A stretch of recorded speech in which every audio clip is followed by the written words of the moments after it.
आषाढस्य प्रथम दिवसे. आषाढ महिना म्हटला की ओघानेच सर्वप्रथम समोर नाव येते ते महाकवी कालिदासांचे.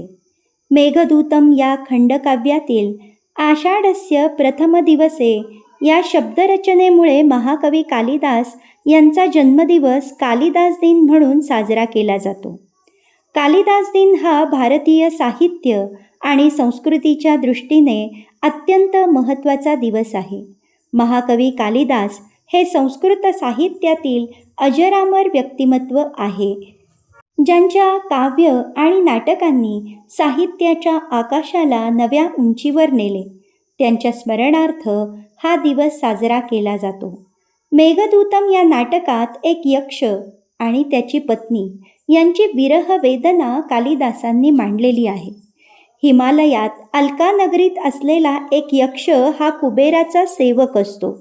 तो रोज महादेव शंकरांच्या पूजेसाठी फुलांची तयारी करून ठेवत असे. सकाळऐवजी यक्ष रात्रीच फुले तोडून ठेवत असे. एक दिवस पूजेच्या वेळी कुबेराला त्या फुलांवर भ्रमर असल्याचे लक्षात येते. कुबेर यक्षसेवकास याबाबत विचारणा करतात आणि सत्य समोर येते. तेव्हा शिक्षा म्हणून त्या यक्षाला 1 वर्ष घरापासून दूर राहणे आणि सामर्थ्य जाणे असा शाप मिळतो.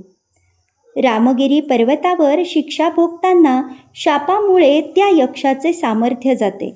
त्याच्या मनगटात असलेले सोन्याचे कडेही हातातून गळून खाली पडते. त्यात पत्नीचा विरह, पत्नीला संदेश पाठवावा असे त्याच्या मनात येते. पण कोणाबरोबर आणि कसा संदेश पाठवावा या विचारात असतानाच आकाशात कृष्ण मेघांची गर्दी दिसते. त्या मेघांना बघून त्याची वेदना संदेश देण्यासाठी जणू दाटून येते.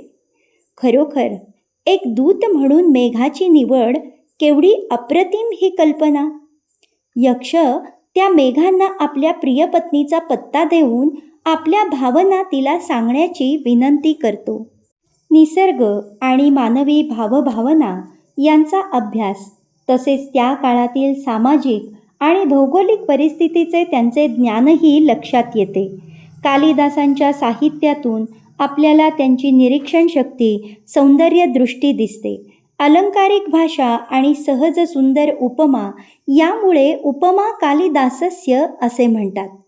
कवी कुलगुरू असे गौरवोद्गार संस्कृतातील श्रेष्ठ महाकवी कालिदासांबद्दल सार्थ ठरतात.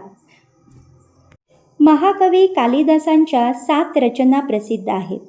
त्यात प्रामुख्याने 2 महाकाव्ये रघुवंशम आणि कुमारसंभवम, 3 अजरामर नाटके मालविकाग्निमित्रम, अभिज्ञान शाकुंतलम आणि विक्रमोर्वशीयम, 2 खंडकाव्ये मेघदूतम आणि ऋतुसंहार यांनाच सप्तकृतयः असे म्हणतात.